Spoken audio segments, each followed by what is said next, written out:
ภอเมืองจังหวัดเชียงใหม่พระเดชพระคุณหลวงป่อตันเจ้าคุณ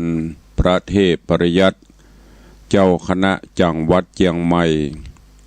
เจ้าอาวาสวัดเจ็ดยอดพระอารามหลวงตำบลจ้างเผือกอำเภอเมืองจังหวัดเชียงใหม่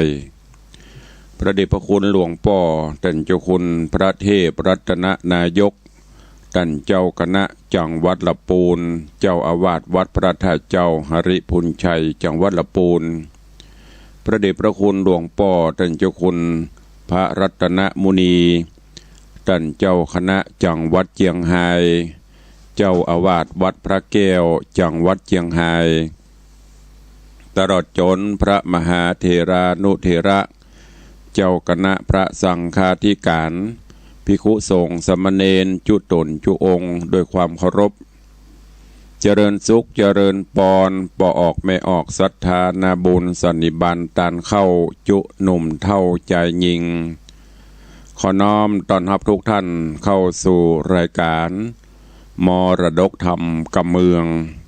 ต่างสถานีวิทยุท้องถิ่นสถานีวิทยุกระจายเสียงพระพุทธศาสนาแห่งชาติและสังคมคลื่นเพื่อการศึกษาพระพุทธศาสนาและวัฒนธรรมตลอดจนสถานีวิทยุท้องถิ่นจังหวัดเชียงใหม่คลื่นพระพุทธศาสนาและจริยธรรมส่งสัญญาณออกอากาศที่วัดฝ่ายหินตำบลสุเทพอำเภอเมืองจังหวัดเชียงใหม่วัดยางกวงตำบลหายาอำเภอเมืองจังหวัดเชียงใหม่วัดหนองกายตำบลสันปะยางอำเภอแม่แตงจังหวัดเชียงใหม่สถานีพระพุทธศาสนาจังหวัดเชียงไฮ้ส่งสัญญาณออกที่วัดพระแก้วจังหวัดเชียงไฮ้สถานีวิทยุ CM77 วิทยุอินเทอร์เน็ตล้านนาและวิทยุชุมชนเสียงตามสายหอกกระจายข่าวตามวัดตามวาตามหมู่บ้านต่างๆติดต่างโปเกโปแควนก็ดีต่างท่านสมปันเจ้าวัดเจ้าอาวาสได้เปิดออกอากาศให้ญาติโยมทั้งหลายได้รับฟังพร้อมกันนี้เจริญสุขเจริญปอนญาติโยมติดตามรับฟังต่างเฟซบุ๊กเฟซไลท์ต่างเว็บไซต์ต่างๆอยู่ในเวลานี้ รายการนี้ดำเนินโดยกล่าวกับผมอัตมภาพพระครูวิสิทธิ์ศรีลาภรณ์เจ้าคณะตำบลป่าแดดเจ้าอาวาสวัดวังสิงห์คำตำบลป่าแดดอำเภอเมืองเชียงใหม่จังหวัดเชียงใหม่หรือนามเรียกขานที่ญาติโยมตั้งห้องกันว่าตุลุงในวังเป็นผู้ดำเนินรายการ ก็จะได้น้อมนำเอาธรรมะสาระธรรมคำสอนแบบปืนบ้านล้านนามาเทศนาให้ทุกท่านได้สดับตรับฟังกันประกันวันนี้เป็นวันพระวันธรรมสวนะวันศีลลุกกันได้แล้วเตรียมตัวเตรียมกายเตรียมใจไปวัดไปวาอันเป็นหน้าที่ของเจ้าพุทธเฮาเข้าวัดฟังเทศน์ประพฤติวัดปฏิบัติธรรมทำบุญใส่บาตรรักษาศีลปั้มเปงภาวนาวันนี้เป็นวันพระวันมหาอุโบสถศีลเวลานี้ก็6 โมงป่ายลุกกันได้ละเนอภายยังบัตื่นยังบลุกตะกี้อาจจะเจ้าอยู่ฮะปิ่นจะลิ้นนอนสะแกงเองขะแม่งรับไปเหกรรมหยีบไปลุกกันได้ละเนอควายแล้วเป่งแล้วเตรียมตัวเตรียมกายกันได้แล้วก่อนที่จะได้ฟังน้ำฟังธรรมเป็นประจำกูวันพระวันศีลตุลุงจะได้นำปาญาติโยมศรัทธาไหวพระนบธรรมสมทานศีลกันเฮียก่อนเนาะหลังจากนั้นเฮาก็จะได้มาฟังน้ำฟังธรรมเสร็จเรียบร้อยตารายการพอควรแก่การเวลาก็จะได้นำปลาข้าวสารบุญกินบุญตาลมามาเอ่ยกับทุกท่านในตารายการโอกาสบัดนี้เจิญทุกท่านกลั่นจิตหือใสกลั่นใจหือสะอาดพร้อมใจกันไหวพระนบธรรมณโอกาสบัดนี้ อิมินาสการเรนะพุทธังอภิปูชยามิ อิมินาสการณะธัมมังอภิปูชยามิอิมินาสการณะสังฆังอภิปูชยามิอะระหังสัมมาสัมพุทโธภควาพุทธังภควันตังอภิวาเทมิสวากขาโตภควตาธัมโมธัมมังนะมัสสามิสุปฏิปันโนภควโตสาวกสังโฆสังฆังนะมามิหันทะมะยังพุทธัสสะภควโตบุพพาคณมะกาลังกะโรมะเสนะโมตัสสะภะคะวะโตอะระหะโตสัมมาสัมพุทธัสสะนะโมตัสสะภะคะวะโตอะระหะโตสัมมาสัมพุทธัสสะนะโมตัสสะภะคะวะโตอะระหะโตสัมมาสัมพุทธัสสะอิติปิโสภะคะวะอะระหังสัมมาสัมพุทโธวิชชาจารณะ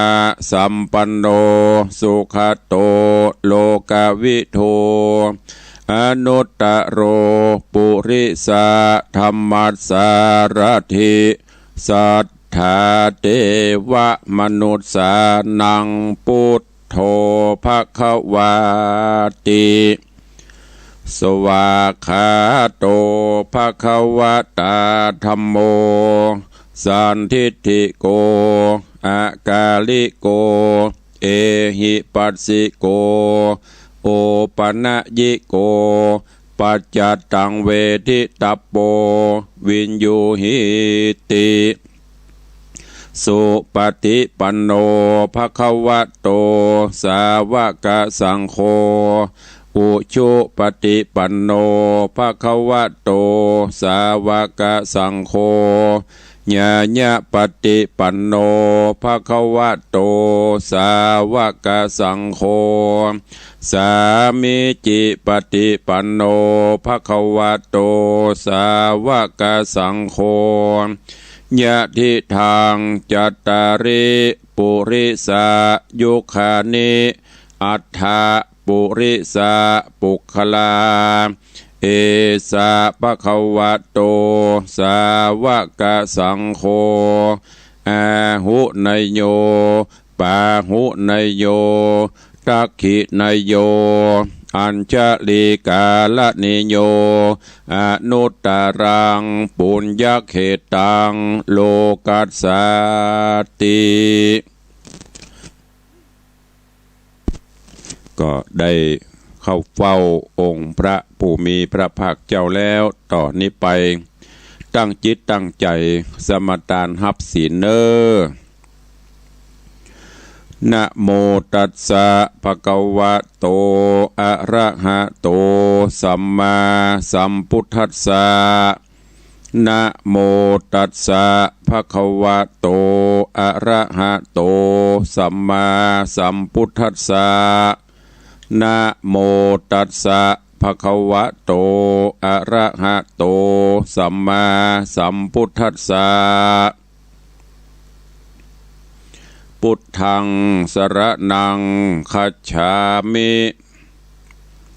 ธัมมังสรณังคัจฉามิสังฆังสรณังคัจฉามิตุติยัมปิพุทธังสรณังคัจฉามิตุติยัมปิธัมมังสรณังคัจฉามิตุติยัมปิสังฆังสรณังคัจฉามิ ตติยัมปิพุทธังสรณังคัจฉามิตติยัมปิธัมมังสรณังคัจฉามิตติยัมปิสังฆังสรณังคัจฉามิปานาติปาตาเวระมณีสิกขาปตังสมาติญามิอะตินนาตานาเวระมณีสิกขาปตังสมาติญามิกาเมสุมิจฉาจาราเวระมณีสิกขาปตังสมาติญามิโมสาวาตาเวระมณีสิกขาปตังสมาติญามิสุราเมรยะมัจจปมาตฐานาเวระมณีสิกขาปตังสมาติญามิอิมานิปัญจสิกขาปตานิสีเลนะสุขติงยันติสีเลนะโภคสัมปตาสีเลนะนิพุติงยันติตัสสมาสีลังวิโสทะเยได้ไหวพระได้สมาทานศีลแล้วจิตใจเบิกบานสดชื่นแจ่มใสรุ่งอรุณวันใหม่เราได้ไหวพระได้เข้าเฝ้าองค์พระผู้มีพระภาคเจ้า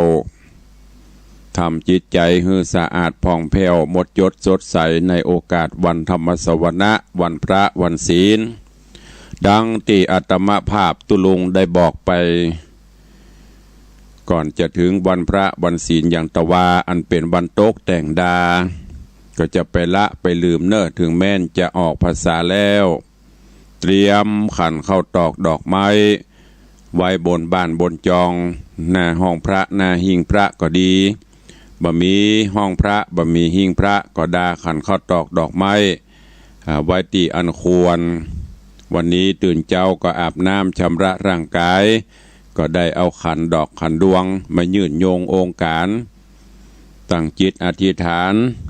ขอพรอันประเสริฐพรอันเป็นมังกรมงคลอธิษฐานจิตต่อพระพุทธพระธรรมพระสงฆ์แล้วก็ได้ไหวพระนบธรรมพร้อมกันจากนั้นสมทานเอาศีลข้อวัดปฏิบัติเบื้องต้นของหลักของมวลมนุษยชาติเอามาประพฤติปฏิบัติ ก็จะทำปาฮือเฮาจะได้สดชื่นแจ่มใสทั้งกายและใจใจสะอาดกายก็บริสุทธิ์ผุดผ่องไปด้วยกันสุขภาพเฮาก็จะดีตั้งตึงสุขภาพจิตตึงสุขภาพกายเมื่อทุกอย่างพร้อมการดำเนินกิจธุรกิจกิจการใดๆก็จะสำเร็จผลเพราะเฮาใจหลักศีลหลักธรรมนำมาปฏิบัติกันเนอะฝากไว้กับญาติโยมทั้งหลายตัวเองวันนี้ก็มาฟังกันต่อในพระธรรมเทศนาเรื่องขันธนะภัยร้อยก่อเกวียนร้อยเล่มลำดับมาถึงผูกทวนที่เก้าตอนที่สอง ตึงได้เทศนาผ่านไปเมื่อตะวานี้ก็มาถึงเจ้ากันทจันทร์ตึงได้ไปเสาะหาป่อคือขันธนะซึ่งแม่สีดาเพราะว่าป่อไปหลายวันเป็นจะได้บ่ฮู้เป็นตายให้ดีจะได้กับบ่ฮู้ก็เลยมาบอกให้ลูกถึงสองคือกันทเนศกันทจันทร์คือไปติดตามเสาะหาว่าป่อไปอยู่แห่งโหนตะบนใดเพื่อเป็นอันตรายใดๆก็จะได้ช่วย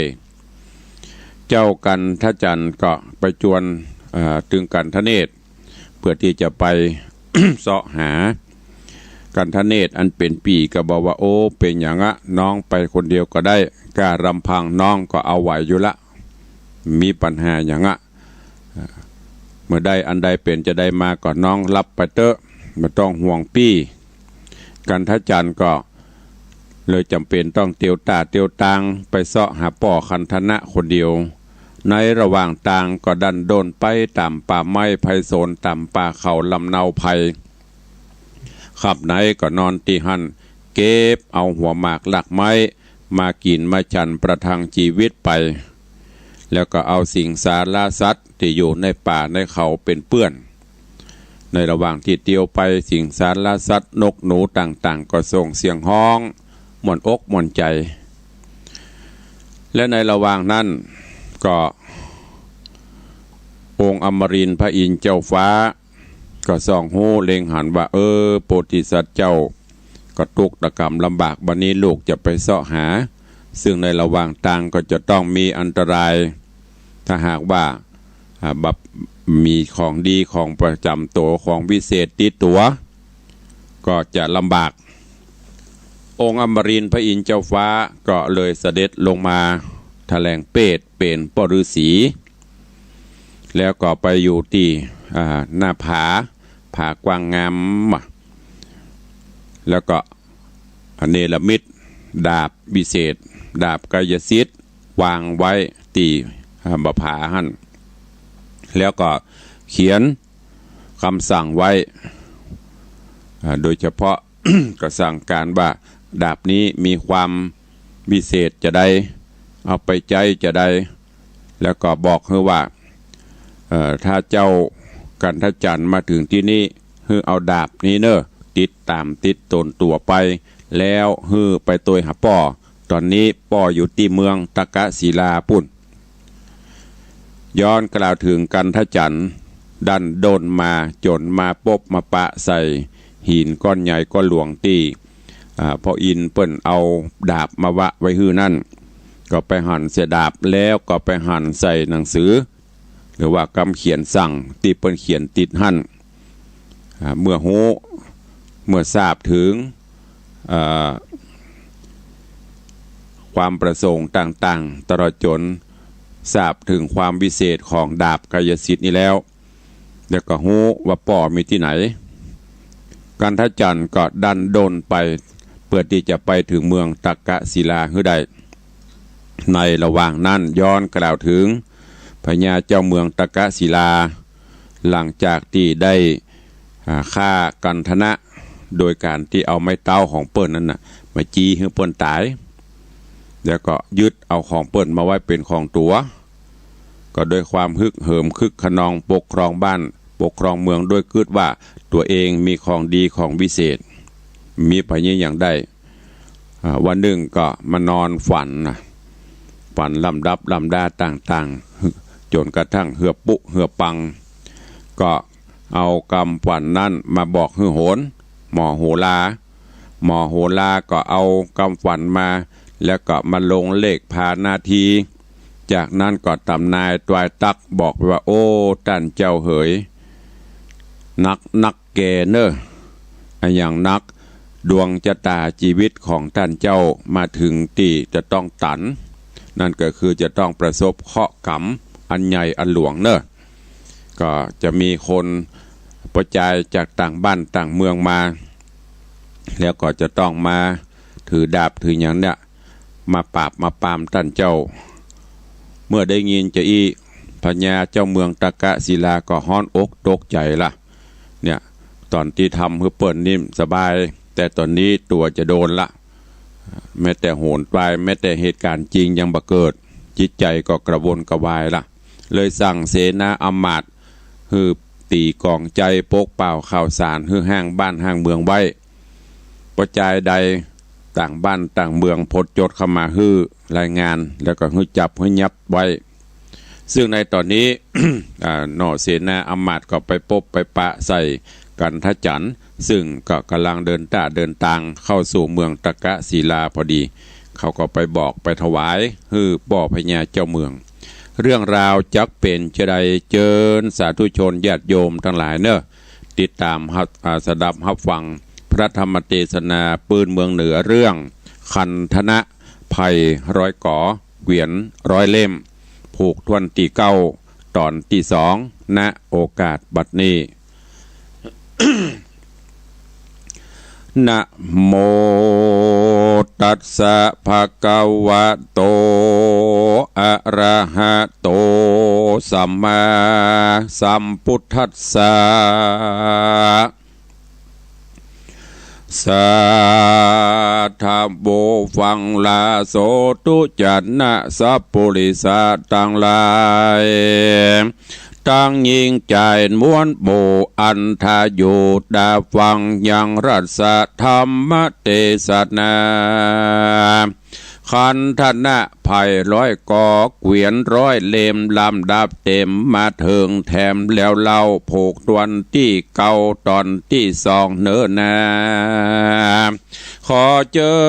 ญศรัทธาตั้งหลายหนุ่มเท่าจุงตั้งใจเล่าไทยติดตามทาดาฟังต่อไปนานี้แหละนาอาทาในการละนอนนาใสโตนเต้าราชพญาก็ฮือโยธาตั้งหลายไปจับยับใจหนุ่มน้อยโยธาเป็นร้อยเป็นปันเขาฝูงนั้นบ่จาก็ถือเอา ก็ถือเอาพระหอกดาบเหลื่อมมาบต่อตาแล้วก็มาแวดล้อมปากันออมเจ้าไว้บ่ฮือได้ออกไปแล้วก็เขาไล่ฟาดฟันเจ้ากันทะจันบ่จะกันเขาฟันมาก็ลบฝีกเฝ้าลบหลีกไปมาปอยจักว่าบอดตองในแห่งห้องตนใจเขาตั้งหลายจุผู้ก็งืดอยู่จุคนก็มีหันเละนาอาทาในกาลาดนอนใส่เจ้าหนอไทยกันทะจันบุญมีก็ถอดด้ามดีเงื้อทาเกิดดาบกรากายสิทธิ์อันมีฤทธีองค์อาจเจ้าก็ฟาดฟันบอจาสะแสงดับกราคมใส ก็ต้องไปวัดวาถูกคอขาดตายไปโยธาหลายมวลหมู่บ่เหลืออยู่คนใดส่วนเต้าไทยตะกะศีลากันหันโยธาต่างหลายปากันตายพรากนาเต้าก็โกธาจนนาบิวแล้วกัดคิ้วงาดเรียกอำมาตต่างตาว่าจุงหาโยธาไว้จักฮือได้หมื่นปลายร้อยจักไปหบใจน้อยปรากแปลกนาตนเจ้าฟ้าตะกะศิลาก็สวดมนต์ยาวิเศษกลับกายเป็ดบอดจ้ามีแขนและหน้าเป็นปันส่วนมือมันกำดาบกระเต้าบอดจ้าสับปานว่าจักไปฟันฟาดคาส่วนเจ้าหนอดลากันทะจันนากันทะจันกันว่าหันพญาตะกะศิลาหาดเฮากันทะจันเจ้าก็ถอยดีเจ้าปุริใจยาบก็เงื้อดาบฟันส่วนกันทะจันกุมารก็เอาดาบเจียงคันหับไว้แส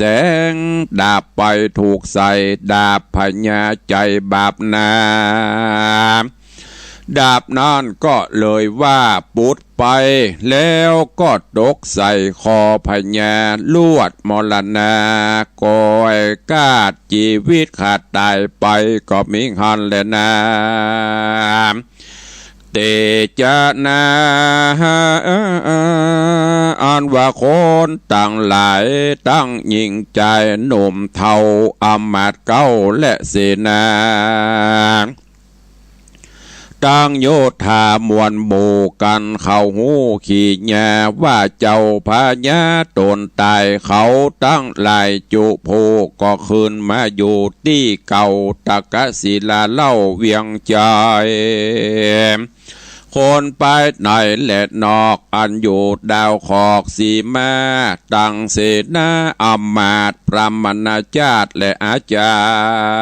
รย์ก็ปากันเปิกษาว่าบัดนี้นาเมืองเฮาก็ได้เปล่าเสียวางและห่างลางพญากรเฮาราละไว้จูมเต้าไทยต่างเมืองโยธาเรืองมวลหมู่พญาอยู่แดนไกลอันมีใจบาปเศร้าก็จะเข้าเบียนคุยอันปุรีกว้างใหญ่จักเดือดไม่เป็นหมายฝูงยิ่งใจไพร่ฟ้าจักต่ำจ้ามองใจกวนเรียวไว้อย่าจะป่าเจ้าฟ้ากุมารบุญสมปานมากกวางมาอยู่สร้างเวียงใจเขาตั้งหลายจุผู้โห่ห้องอยู่เนืองนานแล้วป้ากันไปหาแล้วก็อาราธนาโตโหนเจ้าฟ้ากันทะจารก็มีหันและนาตะโตปัฏฐาญะทัดแต่นั่นไปนาบ่เนินจ้าเหิงนานเจ้ากูมานนอไทยกันว่าใดเป็นปัญญาอันเสนาและอำมาตย์ก็อภิวาทวันตาว่าข้าแด่พญาเจ้าฟ้าอันผู้ข้าตั้งหลายขอถวายของดีคือไม้เต้านี้วิเศษงาติบเต้เจียงคานหือเจ้ากุมารเอาไว้ของอันของใจนี่นาจุมหมู่ขาเก็บรักษาเป็นของพญาเจ้าฟ้ากันธนะนอนลาบุญมีและบัดนี้ได้ตายและกลับกลายเป็นคำไปอันว่าไม้เต้านี้อันเก่าเอาจี้อันใดก็จักได้เถิงตายกันเอาปลายจี้เขาจักคืนเล่าไปมาส่วนว่างาจางกู้อันมีอยู่นั่นใส่การใครใดอันใดก็จักได้ตันตาฮือเอาหินพาใส่ไว้หากจักได้มีมาตั้งโยธาจางมาอาวุธกลานานาจักได้มาสับปันก็มีหันและนามือเอื้อนอนเจ้ากันทะจันนอนอยยินกำถอยเสนาอันได้มาจากใครเถิงเต้าไทยกันธนะเจ้าฟ้าก็หูได้ว่าเป็นป้อจริงถามต่อไปว่าดูราเสนามวนหมู่อันเต้นคำอยู่ที่ใดอยู่ใกล้หรือว่าไกลอันจะอันเสนาหนุ่มเท่าก็บอกเจ้าบุญมีว่าจากนี้บอกไกลมีข้างเวียงใจใหญ่เมืองใหญ่เจ้าหนอไทยกุมารป่าเสนาหันม้วนมากติวออกจากปุรีโหนตั้งมีไว้ทาบ่เนอเอินจ้าเหิงนานก็ถึงสถานเต้าไทยก็หันเต้นคำสายวาดวาดดูงามอาจเลือตาฟูงเสนาไพร่ไตก็ย่อมือใส่ตั้งเกลาน้อมใบเล่าสาธุการส่วนเจ้ากูมานนอไทยก็เอาไม้เต้าวิเศษมีฤทธิเดชแนะนำจี้ไปที่เต้นคำอันใสด้วยเตจะไม้เต้าองค์อาจเจ้าหน่วยนาฏพุทธาก็ปิกขึ้นมาดังเกล่าเป็นคนเล่าเหมือนเดิมและนาอันเสนาประจาราชและอำมาตย์ผู้เฒ่า ก็ปาเจ้าคืนสู่ในตีอยู่เวียงใจก็มีหวานดานและนาศรัทธาอันว่ามหาสัจเจ้าโดนหนุ่มเนากันทันนะกุมารนอโปธิญาณที่ใบตั้งแต่ได้ออกเมืองมาเป็นเวลานานนักบ่หูจักก็บ่หูจักลูกตนเจ้าตาสะปนที่ใบก็จริงได้จะถามว่าดูราใจรามนอดน้อยน่าชื่นจอยมีสลีเจ้าอยู่ปุรีต่างเทศอยู่ประเทศแดนใดบ้านอยู่ไกลหรือว่าไกลลูกที่ใดมาหาหรือเป็นลูกพญาเต้าเจ้าเดิมเก้าเงาเป็นสันดานขอบอกให้กล่าวอูฮือเฮาหูตามมีในบัดนี้แดดเตอว่าอันเมื่อนั้นกันถ้าจันนอนน้อยก็ตอบถอยกำจาว่าตัวข้าอยู่ไกลเป็นลูกนางนอไทยสีดาอยู่เมืองจำปานครใจโหนตั้งไกลบ่โหดลายรอยโยดกันนาส่วนนอพุทธานอเดาหูว่าเป็นลูกเต่าตนแล้วก็อุ้มลูกแก้วขึ้นมาแล้วทำหาพ่อแม่อันอยู่แก่ปุรีจากอยู่สวัสดีเตียงเต่าหรือโศกเศร้าสันได้ เจ้าหนอไทยกันถ้าจันก็บอกปันพ่อเจ้าตั้งแต่เก้าถึงไปโดยปาลีย้ายหลายหลากกันทนะหากฟังแล้วใจผ่องแผ้วเจยบานหนอโปธิญาณเต้าเจ้าขันนิงเล่าในใจว่าจักใครเหอหนอน้อยคือเจ้ายอดซอยกันถ้าจันกุมารจักมีสมปานมากน้อยหรือตำกอยสันได้จาจากเหอได้งาวิเศษเครื่องติบเตศต่างหลายจริงเรียกเจ้าบุญภายหนอไทยมานั่งไกลหนอองค์คามแล้วใครก็บอกเราว่าดูราเจ้าแก่นไทยป้อนนี้ใครฮือได้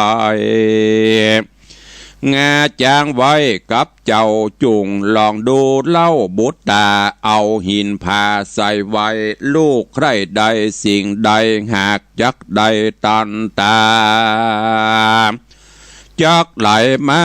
เตื่อมกำหือล่วงล้ำภัยมันก็มีหันและหน้าเมื่อนั้นกันถ้าจันนอดน้อยฟังกำถอยปิตาเจ้าบ่จ้า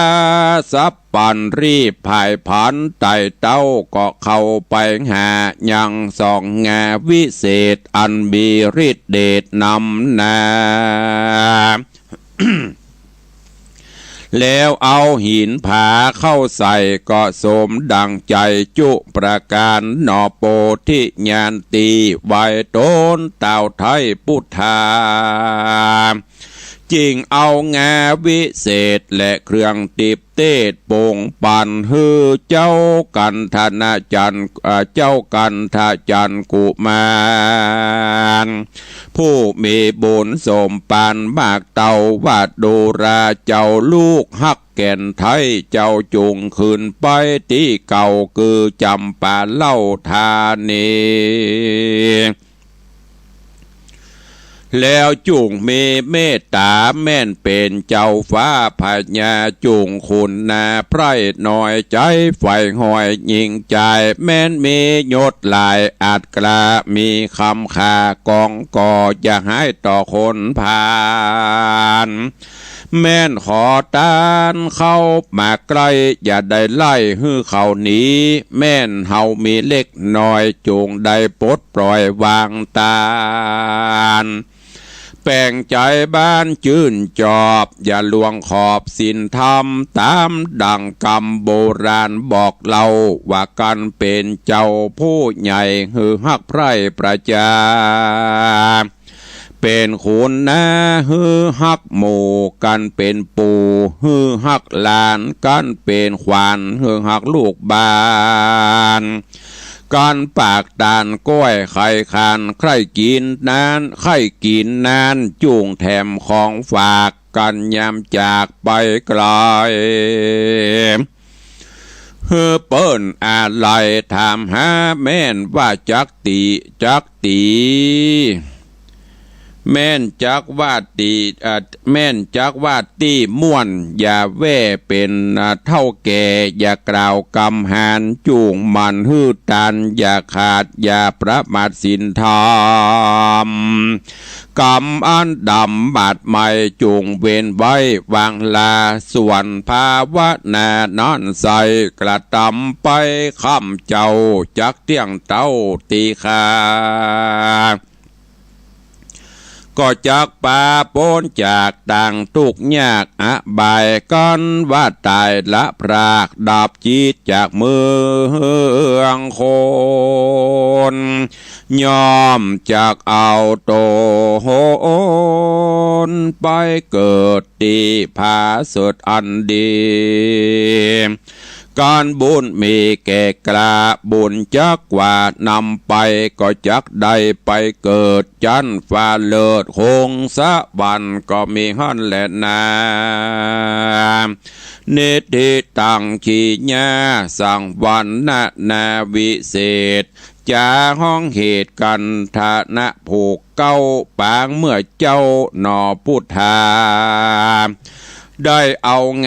โป่งปันเจ้ากันท่าจันนอไทยเรื่องจักไปสันใดขอโอดใจฟังแทงจากหูแจ้งไปลุนพวกนี้ขูนวางไว้เต้าอีก่อนและหน้าก็บังโกมสมเรศสะเดช ขันธนะไผ่ร้อยก่อเกวียนร้อยเล่มผูกทวนตีเก้ารองสุดท้ายจบลงไปค้างผูกสุดท้ายผูกทวนตี10เนอะก้อยติดตามฟังไปเข้มข้นสารคตินักขึ้นใกล้จะอวสานแล้วฟังแล้วเก็บแกะก่อนใกล้เอาแกนสารน้อมนำไปคิดพิจารณาไปใจในการดำเนินชีวิตประจำวันเนอะในตอนนี้กันทจันได้มาพบมาปะกับป่อคือกันธนะแล้วก็ได้จุบได้จี้คือป่อได้ปิกคืนชีพมาเป็นมนุษย์ดังเก่าป่อได้สอบถามตีมาตีไปเพราะว่าไปโดนสาปเป็นบหินจี้เป็นบหินกระเมินเลื่องลงลืมกันทจันก็บอกเรื่องราวต่างๆฮือพอหูว่าเป็นลูกเป็นเต้าก็อุ้มหอบอุ้มปกยกยอจอบจุ่มถูบดมกันไปตามภาษาคนที่ปัดพรากห่างกันเมินพอได้สติได้อย่างขึ้นมาก็โอ้จ่าแล้วก็มอบของวิเศษคืองาจ้างฮือกับกันทจันเพื่อที่จะได้แล้วจากนั้นก็จะฮือกันทจันได้เป็นเจ้าบ้านเจ้าเมืองสืบแทนไปนี่ถ้าเกี่ยวกับคติธรรมเรื่องราวแก่นธรรมก็คือความกตัญญูป่ออยู่ที่ไหนหัวยังบ่ฮู้ตีมาตีไปลูกก็ดันโดนไปเสาะหาจนปบจนปะโดยความกตัญญูฮู้กุลสุดท้ายมาก็จะได้ดิบได้ดีได้เป็นเจ้าบ้านเจ้าเมืองไปท่านทั้งหลายก็เช่นเดียวกันเนอะจะไปละไปลืมร่มโพล่มใสอันใหญ่หนาคือป่อคือแม่ของเขาเนี่ยเขาจะไปกินไปตานอื่นจะได้ก็จังก็ขอให้ดูแลป่อดูแลแม่ของเขาให้ดียามเมื่อท่านยังมีชีวิตอยู่ดูแลเอาใจใส่ให้ดีที่สุดจะไปให้ได้บกได้พร่องจะไปเดือดไปงันสุมาเตอะบางเตื้อป่อเปิ้นติดเตียงกาป่อแม่ติดเตียงกาก็ดูแลเอาใจใส่เปิ้นให้ดีซักผ้าขี้บีผ้าเหี่ยวไปบีบนวดไปอยู่เป็นกู้เป็นกิมไปบุญกุศลนั้นน่ะมันตึมไปไหน ตกสะท้อนย้อนมาถึงตัวเฮาจะได้อยู่ดีมีสุขตั้นตั้งหลายลองสังเกตพอคนใดที่ดูแลป่อดูแลแม่ดีเอาใจใส่ดีคนนั้นบะล่ำเจ็บบะล่ำเปลี่ยนอย่างเนอะบะล่ำตุกอันแต่ทุกทั่วไปนั้นมันเปลี่ยนไปตามสังสารวัฏวัฏสงสารแต่แจ้แล้วฮะพอเถอะถึงภัยบ่ฮู้บุคคลคนนั้นจะฮู้อิ่มอกอิ่มใจมันบอกบ่ถูกนะดีอกดีใจถึงแม้นบางเตื้อจะโดนป่อโดนแม่เดือดจมพ่องมันเป็นธรรมดากรรมโบราณเปิดถึงว่าอยู่กับคนเฒ่าเฝ้ามอนหกเปิ่นเพราะอารมณ์อาการต่างๆเฮาบ่ฮู้เดือดเจ็บปวดอย่างมามันมีที่ระบายก็อาจจะระบายบัดนี้ลูกเฮาก็จะไปโหดไปเครียดไปอย่างเปิ้นเนอะก้อยๆเอาอกเอาใจดูแลไปสุดท้ายเฮาก็จะได้ดีบ่ได้ดีอย่างนึงก็ดีกับตนกับตัวเฮาเนี่ยเป็นมังกละมงคลได้ตอบได้แทนบุญคุณพ่อบุญคุณแม่อันยิ่งใหญ่ไพศาลบ่มีบุญคุณใดที่จะมาลบล้างบ่มีบุญคุณใดที่จะเต้าจะตึกบ่มีพ่อบ่มีแม่ก็บ่มีเฮาอย่างตู้ลุงเคยเล่าเคยบอกฮือเฮาบ่ได้เกิดออกจากต่อไม้เฮาบ่ได้เกิดออกมาจากกองหินกองทรายถ้ามีพ่อมีแม่หรือเปิ้นบ่เอาเฮียยิ่งบ่เดียวซ้ำยิ่งเอาก็ได้บ่เอาก็ได้พอฮู้ว่ามีมาปุ๊บเปิ้นก็เป้าออกเฮียจบมันได้เกิดเป็นคนแต่นี่เปิ้นก็ยังทนุถนอมกล่อมเกลี้ยงเลี้ยงดูเฮามาเด้อจะไปละไปลืมฝากไว้กับญาติโยมทั้งหลายตัวเข้าสู่หมดรายการเวลาก็ล่วงเลยเมื่อเบยเนาะเขารับป๊บแป๊บเขารับป๊บแป๊บไปเขาเปิดติ๊กก็เดี๋ยวก็ค่ำก็เดี๋ยวก็แจ้งก็เดี๋ยวก็มืดเดือนเกี่ยงดับวันนี้แล้ววันพุธก็จะเดือนยี่ออกมาแล้วแหมเมื่อกี้วันแหม15 วันก็จะได้ยินเสียงบัทบบัทัดเดี๋ยวไม่ค่อยได้ยินละได้ยินเสียงธรรมมหาจารย์เดือนยี่เป่งท่านศรัทธาญาติโยมเฮาทั้งหลายเทศกาลงานบุญกฐินเนอะก็เหลือเวลาแถม15 วัน16ถึงวันนี้นับตั้งแต่วันพุธไปแหม15 วันถึงเดือนยี่เป่งก็เป็นอันสิ้นสุดการทอดกฐินเทศกาลหน้ากฐินต่างวัดฝ่ายหินต่างวัดหนองกายก็มีกำหนดการที่จะทอดถวายกฐินในวันที่17ก็ขอน้อมเอิญเชิญชวนศรัทธาเนอวันพุธนะวันเสาร์วันพุธนี่เพิ่นจะทอดที่วัดฝ่ายหินของมหาวิทยาลัยของมหาวิทยาลัยเชียงใหม่ก็จะได้นำกฐินไปทอดที่ของวัดหนองกายก็จะมีคณะศิษยานุศิษย์ของอาจารย์ท่านพระครูร่วมกับศรัทธาตายกตายิกาทั่วไปได้น้อมใจกันถวายกฐินเนอะน้อมเอิญเชิญชวนศรัทธานาบุญเฮาไปห่วมทอดกฐินสามัคคีแล้วก็วันที่22วันพฤหัสที่22วันนี้วันที่16 17 18 19 20 21 22ก็เหลือเวลาแถม5-6 วัน 4-5 วันที่ได้เตรียมตั๋วก็เชิญชวนเนอะมาร่วมโมทนาบุญกฐินที่วัดวังสิงห์คำโดยพร้อมเพรียงกันซึ่งปีนี้ก็ได้รับเมตตาจากทางท่านอาจารย์วารินบัววิรเลิศมอบหมายไปทางอาจารย์แม่มรกตสุวรรณชินท่านดอกเตอรกิตติพัฒน์ดอกเตอรชัดทิพย์สุวรรณชินซึ่งเป็นอธิการบดีรองอธิการบดีและคณาจารย์นิสิตนักศึกษาแห่งมหาวิทยาลัยฟาอิเทิร์นจะได้น้อมนำกฐินมาทอดถวายนอกจากนั้นก็มีประธานกรรมการร่วมทอดถวายดังที่ตุลุงได้ประชาสัมพันธ์ไปก็มีของพี่ไอธนวัฒน์ปีทัศน์พิชาสุสิงห์คำร่วมประธานร่วมในการทอดถวาย100,000 บาทท่านสทมนิตยมปีสายจันทร์บุญยวง100,000 บาทแล้วก็มีของโยมป่อดวงคำแม่จันตาคำพุทธ100,000 บาทมีของแม่อุ้ยจันทิพย์ณวงศา100,000 บาทอันนี้เป็นประธานกรรมการร่วมในการทอดถวายเพื่อที่จะสมทบก่อสร้างกุฏิสงฆ์โฮงหลวงก็น้อมเอิญเชิญชวนศรัทธาเฮาเนอะมาร่วมกินร่วมทานด้วยกันที่วัด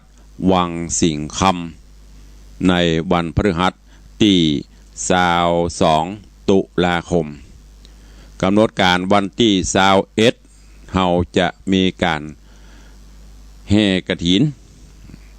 กินข้าวงานแล้วก็ปักต้นกฐินใหญ่ณลานมณฑลพิธีที่วัดตอนเย็นก็จะมีแห่บริวารกฐินแห่ผ้าไตรกฐินรอบวัดรอบบ้านโดยมีศรัทธาตายกตาญิกาเขาก็จะร่วมกันแห่กฐินไปรอบปกเป่าข่าวสารบุญกินบุญตานเตปะฮักเตบุตรเทวดา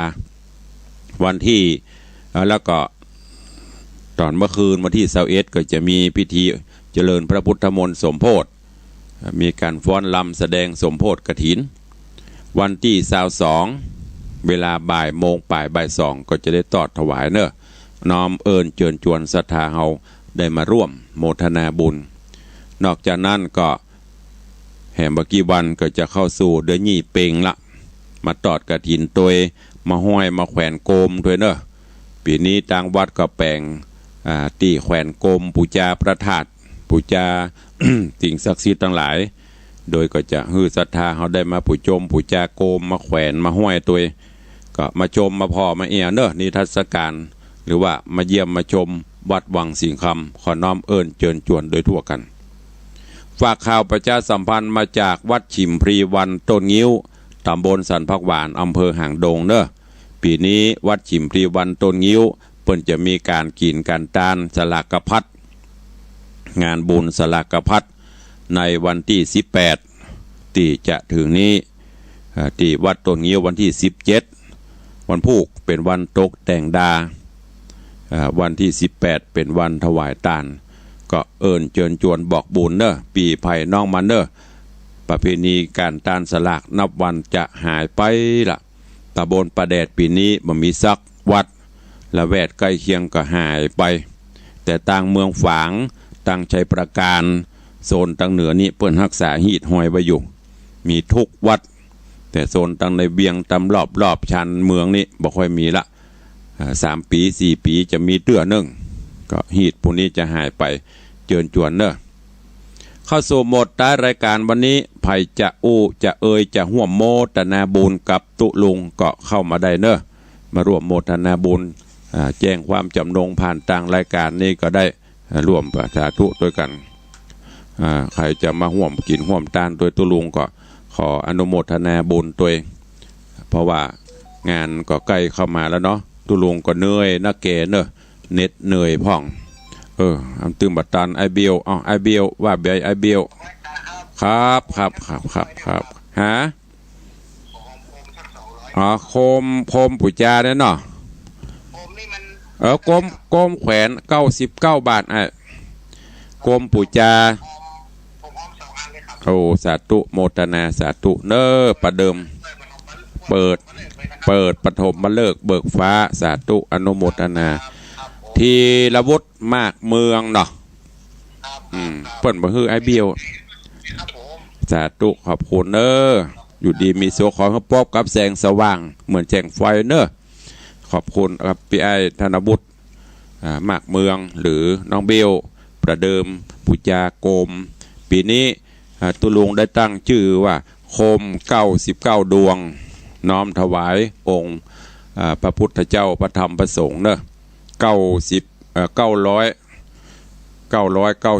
แก่นปีนี้เอามาตั้งไว้ให้ศรัทธาใครจะห่วมก็ห่วมได้อันนี้จะไปว่าอย่างเบิดอันหนึ่งนะตุลุงก็บอกบุญไปใครจะฮับอันใดได้ก็ห่วมไปไม่มีปัญหาขอบคุณกวยกับพี่ไอทีละวุฒิมากเมืองหรือน้องเบลประเดิมแรก2 ลูก 2 แก่นละ99 บาทวัดหลวงละปูนเพิ่นก็99นะเอาไปอันคือปุจจาเกินนั้นก็ได้เป็นโกมผ้าปีนี้แปลงงามเนอะโอ้ลงทุนกับโกมนี่เสี่ยงไปหลายหมื่นละ3-4 หมื่นแล้วก็แปลงแปลงเล็กเอาเล็กมาแปลงเป็นโครงแล้วก็ทำไฟใหม่หมดโดยเฉพาะไฟก็ต้องขออนุโมทนาบุญ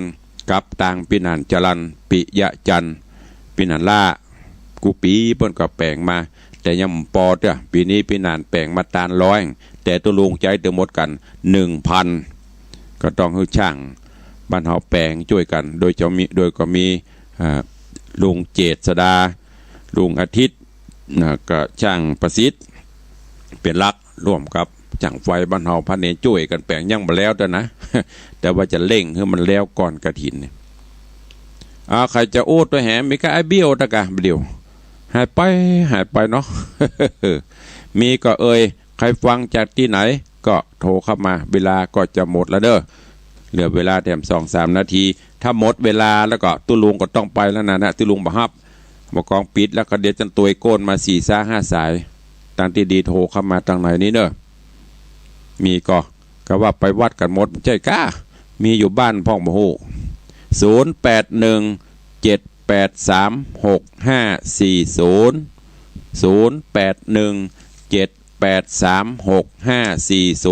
ไม่ใช่เลขหวยวันนี้เนอะเบอร์โทรศัพท์ตุลุง เจริญปอนสายที่2ว่าสาครับตุลุงว่าใดจะเอาโกมกะคือกำลังใจก่อนวันที่2ผมจะไปร่วมครับเดี๋ยวว่าอย่าโกมด้วยว้าวเดี๋ยวไปที่วัดเลยครับไปที่วัดเลยสาธุอู้เล่นไปได้ขอบคุณหลายๆเด้อสาธุอย่างไผ่ก็แน่ชื่ออย่างก็ผมร่องวัวแดงเลยครับร่องวัวแดงสันกำแพงสาธุเด้อผมไม่ทราบพี่น้องร่องวัวแดงน้ำจำโดยสิวใกล้กันเอาสายที่3ว่าสาครับท่านพระครูจากแม่ออนครับผมมาแล้วแม่ออนเป็นพันธุ์แท้จากแม่ออนเดี๋ยววันที่22อาจจะเข้าไปอยู่สาธุอนุโมทนาเด้อครับผมจะเลินปอนสาธุวันนี้สายที่3จากแม่ออนแฟนพันธุ์แท้จากแม่ออนสายที่4มีไหมวันนี้มี3พระพุทธพระธรรมพระสงฆ์ใครจะจะจะจ๋ามาอยู่อันนี้เทวบุตรเทวดาสายที่4เจริญปอนเจ้าจากแม่ออนเจ้าวันนี้ตั้งแม่ออนมานักเนาะไทยลื้อเจ้าไทยลื้อไทยลื้อจะไปลื้อของเพิ่นนักนะบดีเจ้าเปิดให้แม่ฟังตึงว่านเจ้าถ้าว่างก็มาร่วมบุญด้วยกันเด้อเจ้าพี่น้องไตลื้อพี่น้องไตลื้อจากแม่ออนไตลื้อบ่ใช่ไปลื้อของเพิ่นไปเลยนะชื่อเพิ่นบ่ได้ไตลื้อไตเขินไตยองเนี่ยไว้สาเจ้าบ่ลงไม่ลง สายที่5เจริญปอนเจ้านี่จากบ้านหัวฝ่ายแม่ออนนะเจ้าพี่น้องแม่ออนหลายเนาะวันนี้สาธุอนุโมทนาเด้อเจ้าฟังตลอดเลยเจ้าจากแม่ออนวันนี้พี่น้องแม่ออนปากันบุกเฮ้ยตึงเตบ่บุตรตึงเตบ่ดาฮั่นเลยมาเป็นวังเป็นโล่งนะแหมซักสายได้อยู่6:59 นาที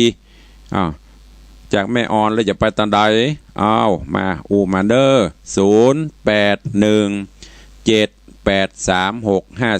0817836540บางคนอย่าว่าตุลุงบ่ม่วนตุลุงตึงจะเอียเน้อพอออกไม่ออกศรัทธาเสียงไพเราะสนอม่วนจะเนี้ยอยู่วัดก็จะเอียออกอากาศก็จะเอียเน้อบ่ได้เสริมบ่ได้เติมบ่ได้แต่งบ่ได้จะบ่ได้จ่าเน้อซื่อแต่บ่ใจเซ่อนะซื่อนะเจริญปอนเด็กหญิงจันคำแสงบุญปิดท้ายรายการเข้าใจบาทมาไว้เวลาจะหมดแล้วอันโกมันอันแกนจะได้จ้ะแกนละ 9,999 บาทอันละจะเอาสตางค์วันใดแกนละ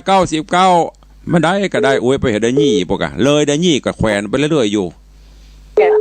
แม่เอา2 อันเด้อเอา2แกนว่า2 อัน2แกนโกมอย่าเป็นอันไปมีได้โกมเป็นแกนเป็นลูกลำปางก็อีหนูเจ้าเอา2 อันเนาะเจ้าสาธุเนาะบ่อวยมอนเด้อเจ้าจะเลินปอนขอบคุณเด้อแม่อวยมอนจันคำแสงบุญ2 แก่นน้องเบล2 แก่นได้4 แก่นกลมอันนี้เรื่องของโคมบูชาหมดแล้วก็หมดเลยเพราะปีนี้มี999แบบ999 แก่น1 ปันนี่เด้อกันแล้วได้4 แก่นเจริญปอนแม่สุพัฒน์ว่าจะได้ มัสการท่าน เข้าใจเวลาจะหมดละ ท่านกรมกระเจ้ากรมกระเจ้า โกมแขวนนะกับแม่โกมแขวนจังหวัดลำพูนนั่นน่ะเอากระป่วนพ้องกัน เจ้าเขียนอะไรกับท่าน เก้า แม่กันฟัง เก้า เก้า อ๋อเจ้าเอาไม่สุภาพเอา3 แกนเจ้า 3 คน เดี๋ยว ขอ ก็ วิชัยเดี๋ยวหลังไม้แม่บอกชื่ออันของไข่พ่องเนอะพอดีเวลามันหมดแล้วเนอะ เจ้า เจริญปอนสาธุขอบคุณแม่สุพัฒน์เยี่ยมเจริญ3 แกนเดี๋ยวหลังไม้โทรบอกกันเนอะจะได้เขียนติดโกมเฮ้อวันนี้เวลาหมดเวลาเนอะขอความสุขสดสดีบังเกิดมีกับทุกท่านเนอะขอบคุณผู้อำนวยการสถานีทุกสถานีเจ้าหน้าที่เทคนิคทุกท่านตัวอยู่ดีมีสุขเหมือนกันจุตนจุองจุผู้จุคนเนอะจัตตาโรธรรมาวัตันติอายุวันโนสุขังปะลัง